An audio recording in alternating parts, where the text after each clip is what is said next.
Nah, hal ini akan terjadi lagi kalau dia berumur di atas 45. Mendekati menopause mulai lagi kacau balaunya. Kalau kita ngomong menstruasi, itu pasti penyebabnya ada dua. Iya, apa dok? Kalau udah bersih nih, kenapa jadi keluar lagi? Iya. Kan kalau berhubungan kan.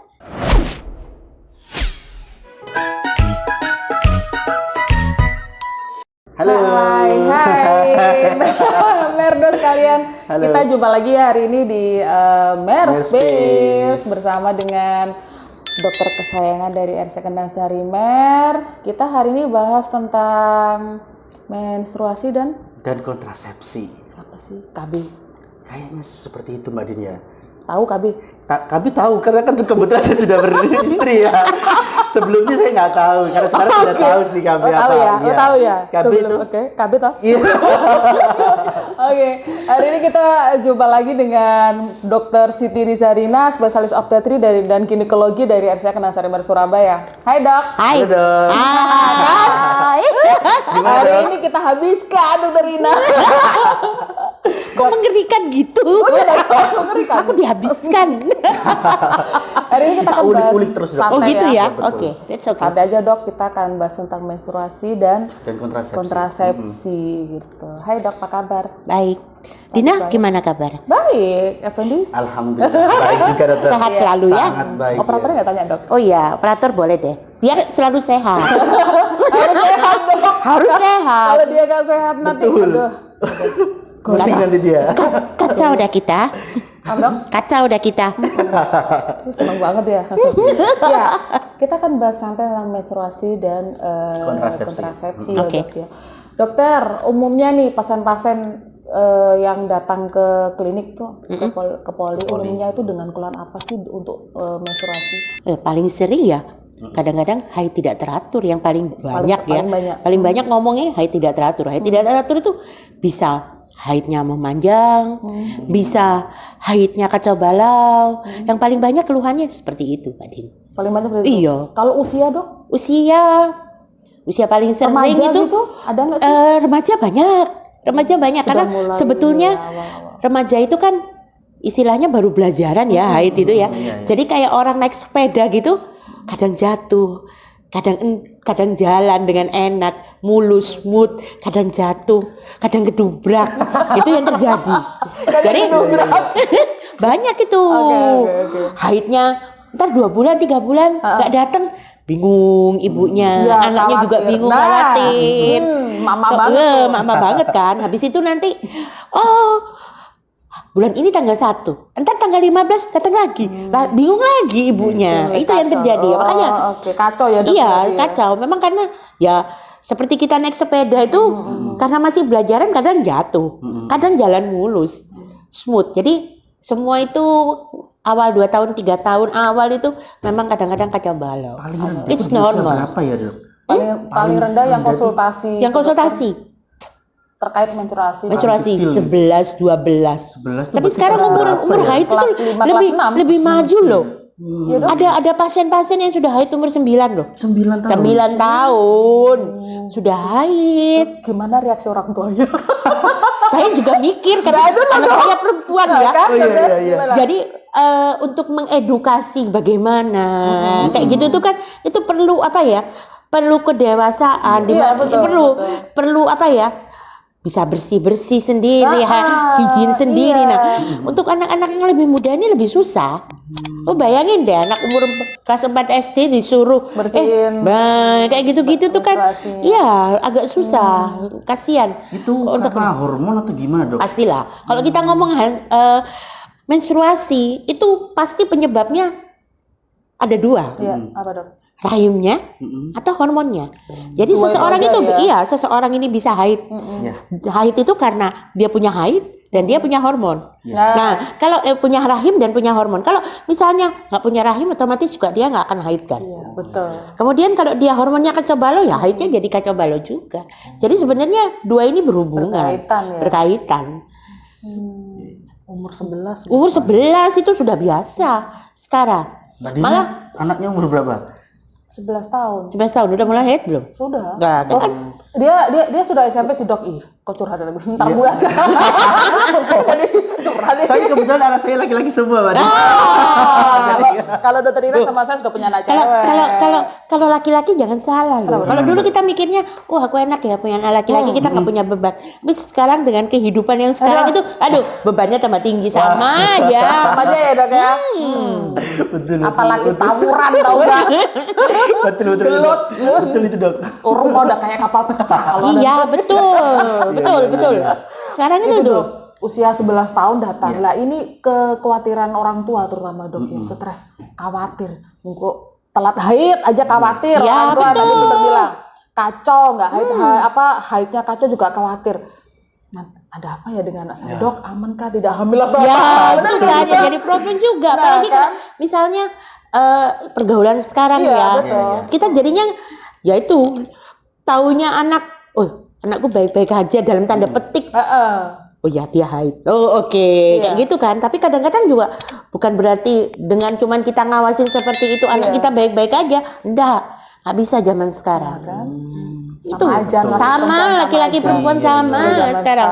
Ada Soalnya terkait. ini Mbak Din ya, Apa? suka haid itu suka nggak ini Iya, ya, makanya aku waktunya itu loh kadang waktunya bisa sampai kadang-kadang sebulan nggak haid sama sekali gitu, Dok, ya? Iya, masih nggak teratur begitu. Nah, hal ini akan terjadi lagi kalau dia berumur di atas 45. Mendekati menopause. Mendekati menopause mulai lagi Iya, kecobalaannya. Ya seperti ini lagi. Was-was gua. Haid Saya juga was-was Mbak Din. Ya, dokter kan bilang di atas 45, aku kan was-was. Iya. Mendekati. Mbak Dina 30 nggak sih? Saya kayak orang 30 nggak sih, Dok? Dokter juga sih, Dok. Kenapa Mas Angga? Sebentar, Kenapa? kamu bilang 30, dia Iya. yang protes gitu loh. Kenapa Mas Angga? Ada yang salah? Enggak dong. itu seperti pajak pembelian Gimana, Dok? di restoran 30 plus. Ya. Plus ini bisa macam-macam. Iya, iya. Iya kan? Diketahui suka banget, Mbak Din. Kan Iya, neto plus jadi 30 plus Iya. plus ini bisa macam-macam Betul. ya kan, harga makanan 30 bisa jadi 50.000 kita Betul, bayar betul. dengan plus-plusnya itu sama itu dengan Tuh, ukur itu Was-was. Dok, terus durasi apa ya namanya? Durasi haid, Dok. Umumnya yang normal, Dok. normal itu Berapa kita hari sih, bisa Dok? bilang kalau 7 hari sampai 10 minggu ya? hari itu masih kita bilang normal. Kalau di atas 10 hari Di atas 10 hari nah itu baru tidak normal. berarti ada masalah Ada di sesuatu hormonnya. something wrong di Oke. situ. Mungkin hormonal. Banyak sih sebenarnya pengaruh ya.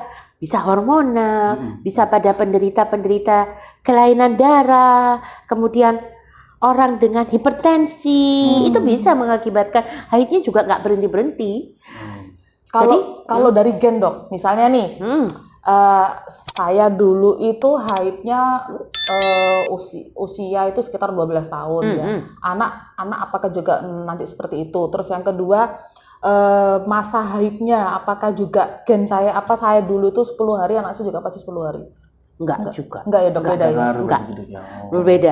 Kalau sekarang kan misalnya ya makanan-makanan Oh, seperti iya, junk food. ayam ya, ayam yang diternakan di peternakan itu ayam pakai hormon. Nah, ini kadang-kadang menginduce seseorang Betul, anak betul. untuk haid lebih cepat daripada seharusnya. Ayam, makanya jangan terlalu banyak makan Ayam Ayam Ayam aja kan, Mbak Din. ayam horn, orang bilang ayam Ayam Leghorn itu tuh ternyata pada peternakan Iya, iya. ya nggak cuma di Indonesia, di Iya, dunia itu iya. disuntik hormon, disuntik antibiotik Benar, supaya benar. tetap Ada tumbuh yang dengan bilang baik merusak supaya hormon, gemuk. betul. Itu Itu akhirnya kadang-kadang ngaruh di bikin akhirnya menstruasi, Dok, ya? haidnya jadi Kacau, ya. kacau. Iya, iya, iya.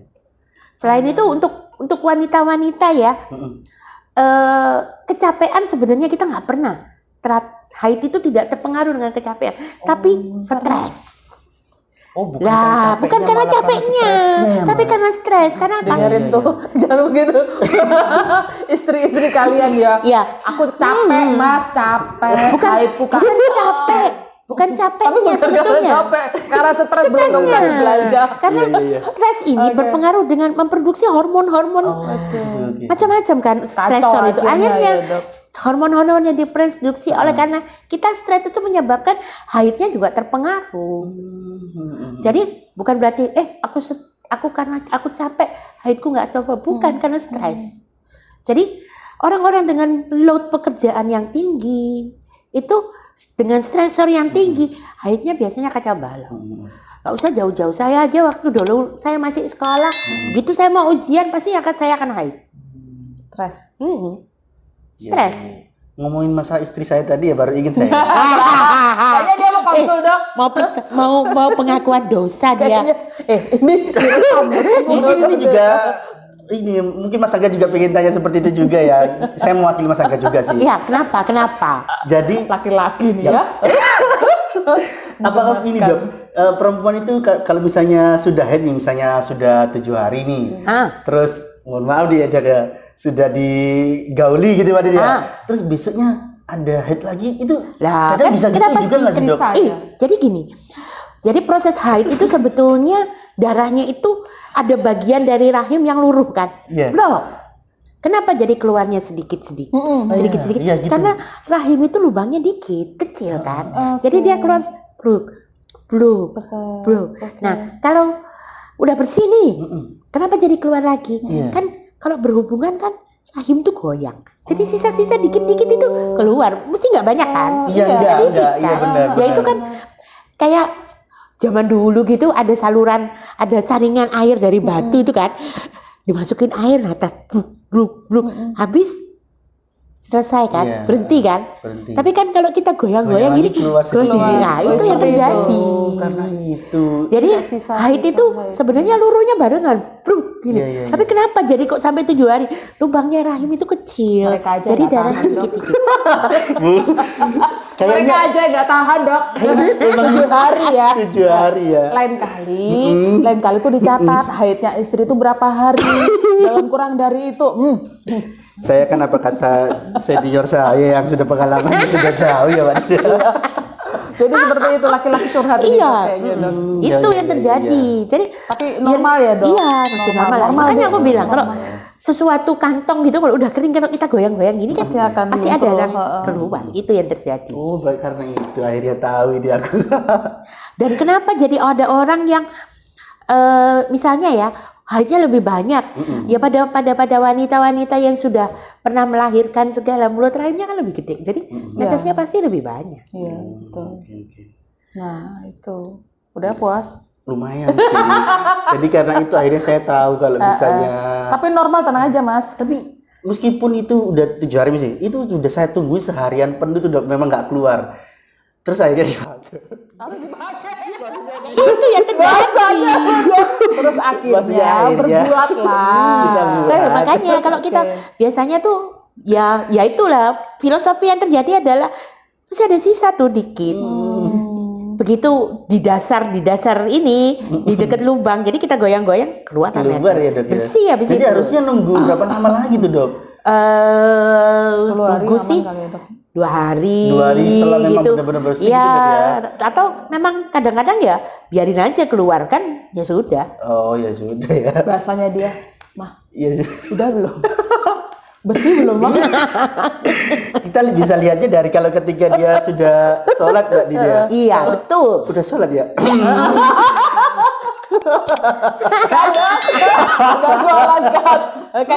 Kayaknya dia juga kan dok, benar ya. Kenapa? Udah tanya aja nggak apa-apa mas. Kayaknya sahabat ya. Jangan temannya yang disuruh tanya. Gitu. Ternyata gitu ya. Laki-laki. Oh laki-laki. Tanda-tandanya adalah sholat berarti sudah habis. Gitu. Iya setelah itu biasanya kadang-kadang ada yang udah selesai dok, tapi saya buat jalan jauh, ya keluar lagi dikit. Ya itu sama kalau iya.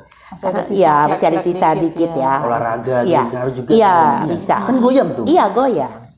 Terus untuk ini dok, dalam 1 bulan kan biasanya normalnya wanita itu haidnya 28 hari atau 5 hari dok? Kita katakan normal itu antara 24 sampai 35. Jadi kalau ada orang yang haid tanggal 1, berikutnya tanggal 24, walaupun sebulan 2 kali, itu normal. Iya. Jarak antara hari pertama sampai hari pertama. Kita ngitungnya bukan dari hari terakhir sampai hari pertama lagi.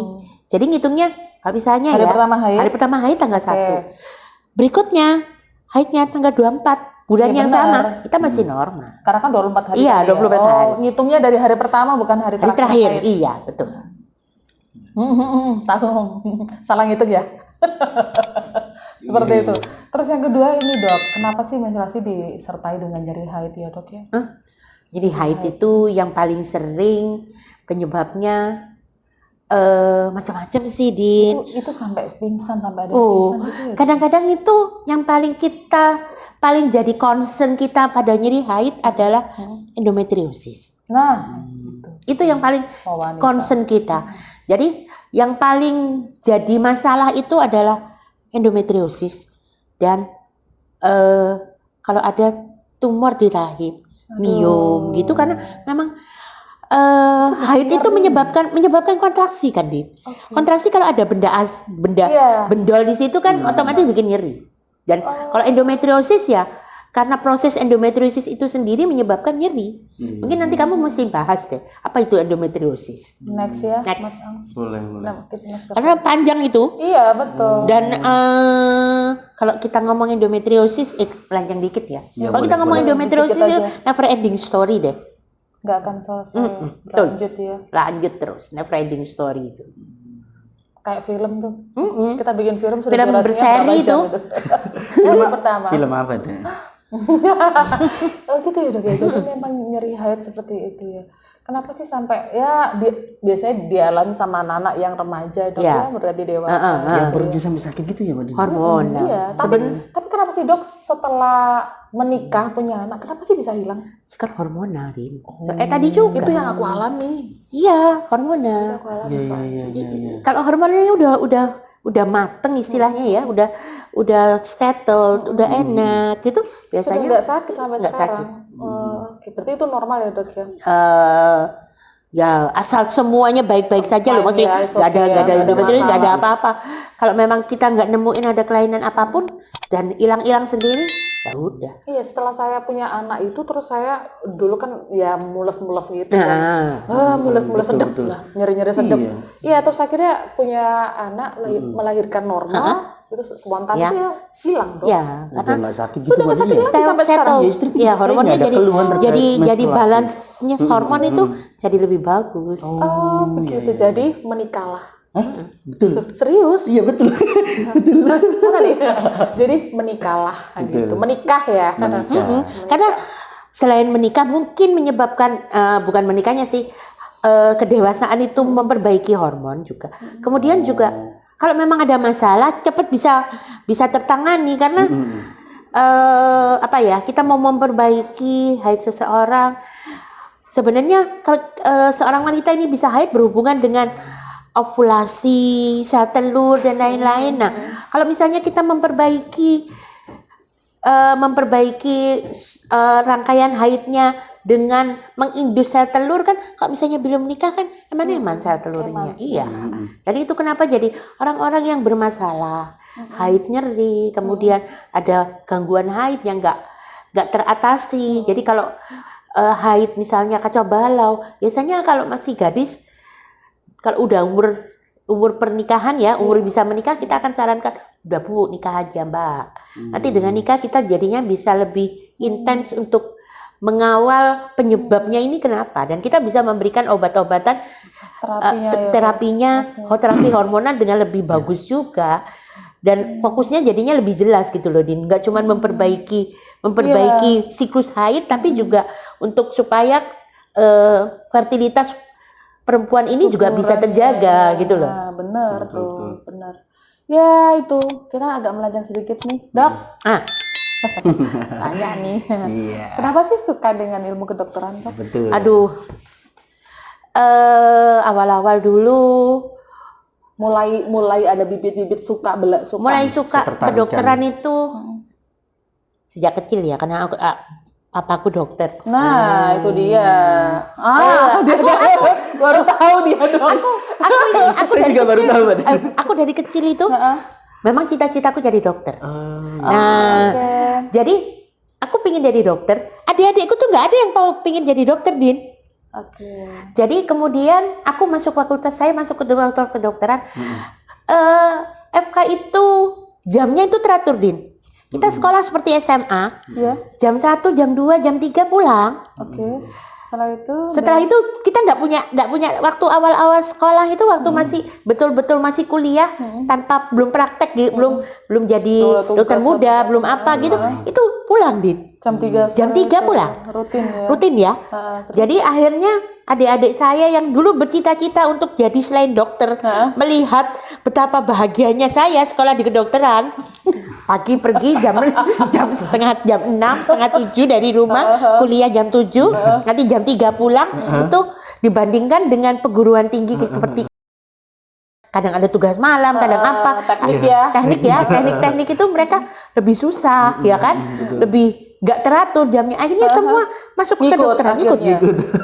Berarti ya, dokter adik saya yang notabene orang teknik, Din.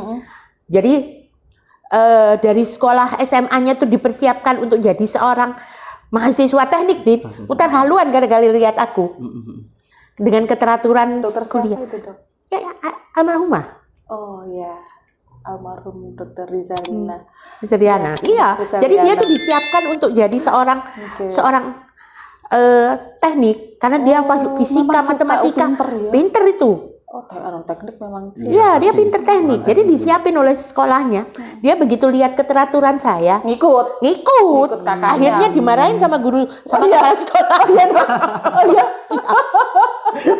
Dokter berapa bersaudara sih? 3. Ini cewek semua ya, Dok? Aku perempuan semua. 3. Dokter yang berapa? Aku yang pertama. Oh, dokter yang pertama. Saya yang pertama. Makanya aku bilang, adik-adikku akhirnya ngikut aku karena dia aku pergi sekolah jam 7, pulang jam 3. Itu teratur. Itu belum lihat. Begitu aku DM, nggak pernah pulang. Baru mereka sadar. Tapi mereka semua sudah masuk ke dokteran. Semuanya dokter ya. Waduh. Iya. Begitu aku mulai jaga kan, mulai jaga malam di rumah sakit. Adik saya yang terkecil itu sudah di kedokteran semester 1. Nah, jadi nggak bisa mundur lagi kan. Dia baru sadar kalau nggak pernah pulang. Mau balik kucing lagi jelas nggak mungkin. Nggak mungkin, aman kan. Ya sudah nyemplung aja. Iya, nyemplung akhirnya. Akhirnya kok kamu nggak pernah pulang? Ya nanti kamu alami nih. Jadi ya objin ya Dokter Rina. Terus yang kedua bedah plastik. Yang ketiga anestesi. Oh, anestesi yang ketiga. Ini kalau tiga-tiganya masuk di ruang operasi nih lengkap. Oh, kita biasanya ngobrol bertiga deh. Oh ya? Gimana, Dok? Itu mau di kamar operasi itu kadang-kadang kita ya Allah, pernah. Dan yang lebih lucu lagi itu. Jadi enggak cekik-cekikan di dalam bercanda gitu. Enggak, habis aku pernah ya. Jadi saya operasi di kamar sebelah, adik saya yang bedah plastik itu operasi di kamar sebelahnya. Saya mau mulai, asistennya kebetulan adik saya itu bawa PPDS. Jadi saya masuk, saya cuci. PPDS-nya tuh lapor sama saya. Iya. Gimana, Dokter, lapor pasiennya. Salah orang. Oh iya. Salah kabar dong ya. Salah kabar. Loh, beliau ini memang mirip-mirip. Makanya akhirnya dikira masih dokter. Aku cuci tangan itu untuk operasi pasien di sebelah. Betul, iya. Asistennya adekku itu dari kamar operasi sebelahnya. Itu lapor sama saya sambil saya cuci tangan. Iya. Saya lapor dokter pasiennya sudah siap gini-gini, sudah kami draping gini-gini. Aku cuma noleh, salah orang. Terus gimana dong reaksinya? Dia bilang, habis itu asisten operasi kan mereka tahu ya, ini kakaknya bukan adiknya, kamu nanti laporannya sama adiknya gitu. Mereka belum ya itu yang belum mengenal beliau itu. Iya. The first time. Oh, ternyata ya. Kocak kan? Kocak jadi, sekali. Iya, jadi aku dengan aku mesti ini tak pikir ini mesti laporan soal adikku ini, tapi soal yang adikku. itu Dokter Rina tuh cuma diem. didengerin, Iya, didengerin sampai selesai. Maksudnya tak tutup dosen. Habis itu aku nanya, lu salah orang lapornya. Tak selesai dulu cuci tangan habis, selesai udah biar dia ngomong dulu biar. Gitu ya dok laporannya. Salah orang, waduh gimana panjang cerita. Iya, kamu salah orang kamu.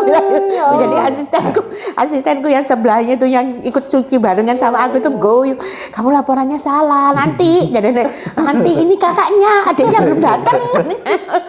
Oke, sekarang lanjut ke yang topik ya. Ya tentang kedua berarti kontrasepsi. Kontrasepsi KB tadi ya? KB. Kalau kita mau ngomong KB tuh, KB itu sebenarnya ada dua macam. Ya. Apa dong? Ada yang KB perempuan loh, bukan KB laki-laki ya. Dia mau mikir.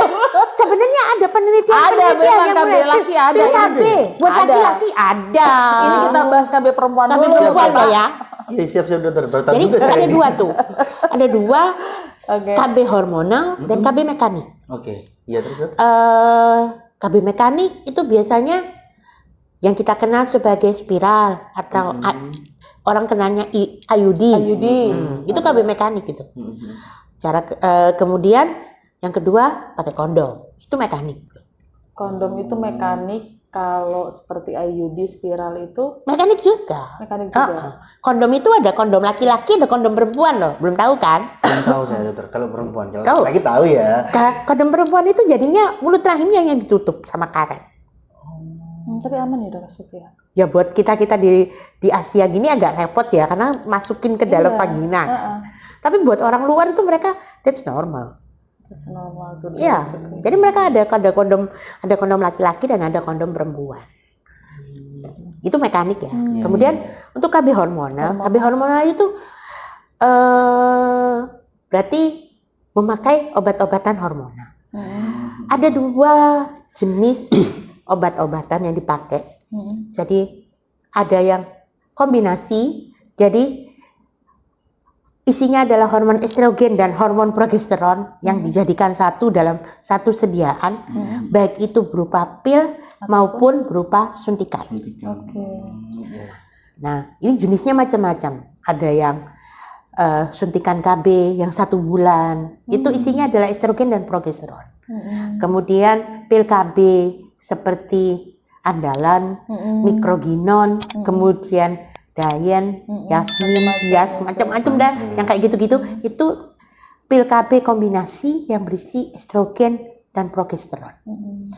Nah, kemudian ada lagi yang hanya isinya progesteron saja. Ini biasanya lebih kami utamakan untuk pasien-pasien yang masih menyusui. Kenapa? Biar nggak ada pengaruhnya. Menyusui itu harus free estrogen. Kalau ASI kita masih harus mau berproduksi karena estrogen akan menghambat pengeluaran dari ASI. Jadi harus free estrogen. Nah, untuk jenis-jenis yang free estrogen ini biasanya ada susu KB, isinya ini free estrogen. Kemudian suntik KB 3 bulan. Kemudian pil khusus menyusui. Ini isinya estrogen aja. Nah, karena isinya estrogen saja, biasanya si pemakai haidnya pasti akan terganggu. Kenapa? Untuk bisa haid, seorang wanita itu perlu estrogen. Tapi karena ini tidak ada hal yang tidak boleh ada estrogennya, ASI-nya tidak berproduksi, ya estrogen harus di stop. Nah, karena estrogen di stop, akhirnya kadang-kadang timbul tidak haid pada wanita pemakainya, dan ini wajar. Kita dalam rangka mendukung program menyusui dan program pemerintah. Iya, begitu. Jadi saja.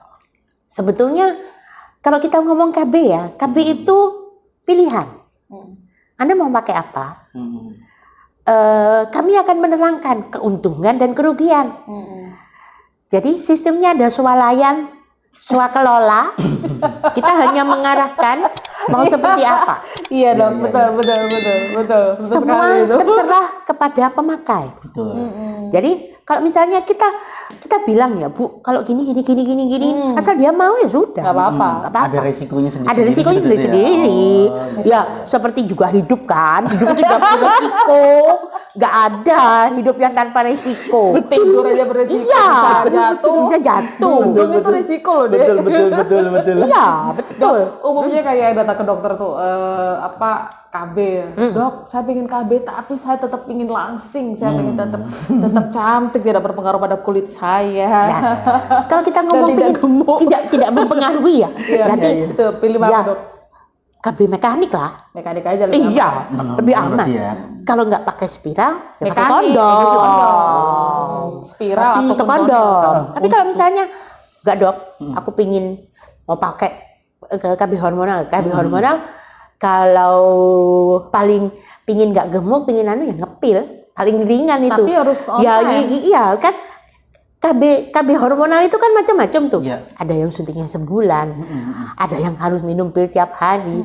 Ya efeknya yang paling ringan sebetulnya yang minum tiap hari. Kenapa? Dia disuruh minum tiap hari kok. Begitu dia nggak inget kan efeknya berkurang. Nah jadi kalau kita mau pakai obat hormonal yang paling ringan, ya ngepil. Tapi ya konsekuensinya kita harus disiplin sekali sehari. Ya sama lah, seperti ya telat ya. Kalau misalnya kita telat tuh, harusnya malam ini nih minum pil, besok malam ini jam 9. Lupa. Besok pagi jam 4 pagi ingat ya, jam 4 pagi diminum, ntar jam 9 malam yang hari ini minum lagi. Iya, seperti itu. Balik ke rute awal lagi. Iya, jadwalnya kapan kita ingat diminum. Habis itu ya tapi ya seperti hidup juga kan, yang gampang itu efek sampingnya lebih gede biasanya.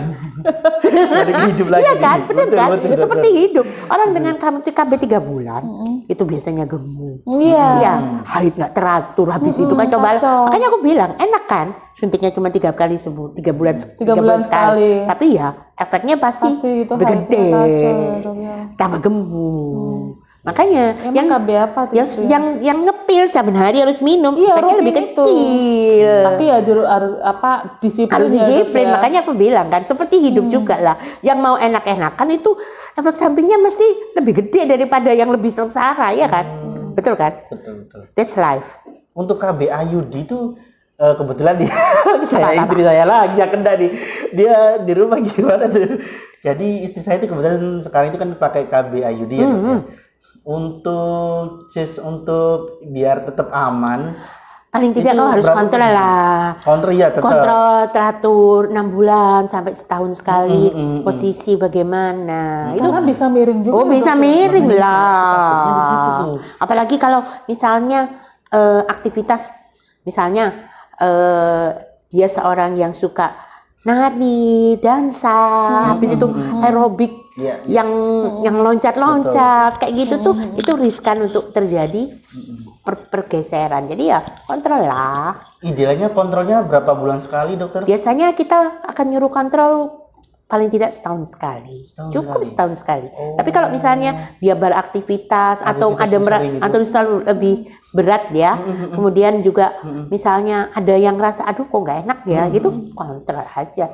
Kontrol ya, 6 bulan. Ya sebenarnya cukup satu tahun sekali cukup. Ya. Umumnya itu masa apa ya? Berapa tahun sih, Dok? Spiral itu ada 2 macam. Ada yang bisa sampai 8 tahun, dan ada yang bisa 5 tahun. 5 tahun, habis itu kalau yang 8 tahun biasanya kalau memang waktunya ganti, kita ganti. Yang 5 tahun juga. Masih berapa menit lagi, Mas Angga? Kayaknya sudah lebih deh. 5 menit itu sudah kayaknya lebih. Ngobrol kita panjang lagi, asik banget. Iya, soalnya nggak kerasa ya ini ya. Nggak kerasa, kayak santai. Dok, sebelum kita ke closing statement nih, Dok, ada saran dan tips untuk para parents kalian tentang menstruasi dan kontrasepsi. Silakan, Dok. Sebetulnya untuk parents ya, yang terutama harus kita perhatikan adalah waktu pertama kali putri kita menstruasi. Kalau misalnya putri kita belum menstruasi tuh sampai umur 14 tahun, nah itu adalah warning buat kita. Something wrong with it. Nah, kalau memang umur 14 tahun kita anak tersebut belum menstruasi, cepatlah bawa untuk berkonsultasi dengan dokter kandungan terdekat. Satu, yang kedua, awal-awal memang kadang-kadang akan mengalami gangguan menstruasi. Nah, asal misalnya tidak berakibat buruk, misalnya menyebabkan kekurangan HB dan lain-lain, itu masih dalam batas normal. Jadi tidak perlu ditakutkan. Mengenai kontrasepsi, kontrasepsi adalah pilihan. Semua itu ada baiknya dan ada buruknya. Kalau memang Anda berkeinginan untuk menggunakan kontrasepsi, cobalah berkonsultasi terlebih dahulu dengan orang-orang yang mengetahui tentang kontrasepsi, misalnya ke dokter kandungan terdekat, untuk mengetahui apa kerugian dan apa keuntungan dan apakah ada pilihan-pilihan lain selain itu. Selain ke kontrasepsi yang Anda pilih. Mungkin demikian. Oke, terima kasih Dokter Rina. Terima kasih banyak. Aduh, kayaknya memang kurang panjang, asik ngobrolnya sama beliau. Saya lupa waktu jadi. Terima kasih banyak Dokter Rina. Sama-sama banget dan merda sekalian, kita jumpa lagi di Merspace selanjutnya ya. Bersama saya Dina dan saya Fendi atau dengan Mas Angga. Next time kita ketemu lagi dan sampai jumpa. Sampai jumpa.